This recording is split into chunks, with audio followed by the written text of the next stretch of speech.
بسم اللہ الرحمن الرحیم نحمده ونصلی ونسلم علی رسول الکریم اما بعد۔ حرام سے بچنا اور حلال اختیار کرنا، اس کے بارے میں کچھ ملفوظات ہیں صحابہ کے اور تابعین تبع تابعین کے، اس میں 5 میں آپ کے سامنے ذکر کر رہا ہوں۔ نمبر 1، حضرت عائشہ رضی اللہ تعالی عنہ نے ارشاد فرمایا کہ تم افضل عبادت سے غافل ہو جس کا نام حرام سے بچنا ہے۔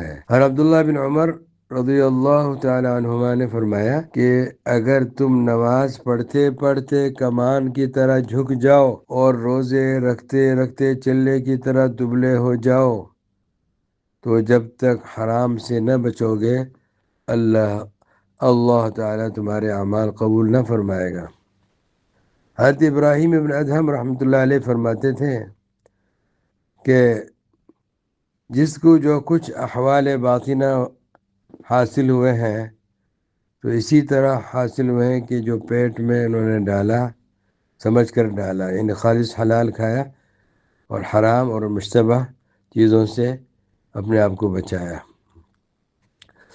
حضرت یحییٰ بن معاذ فرماتے تھے کہ اطاعت اللہ کا ایک خزانہ ہے اور اس کی کنجی دعا ہے، اور اس کنجی کے دندانے حلال لقمے ہیں۔ حضرت سہل تستری رحمۃ اللہ علیہ فرماتے تھے کہ جو شخص حرام کھاتا ہے اس کے اعضاء خواہ مخواہ نافرمان ہو جاتے ہیں، اس کو خبر ہو یا نہ ہو، اور جس کی غذا حلال ہوتی ہے اس کے اعضاء اطاعت کرتے ہیں اور اس کو نیکیوں کی توفیق ہو جاتی ہے۔ یہ میں نے آپ کو 5 نصیحتیں سنائی، 5 اقوال سنائے۔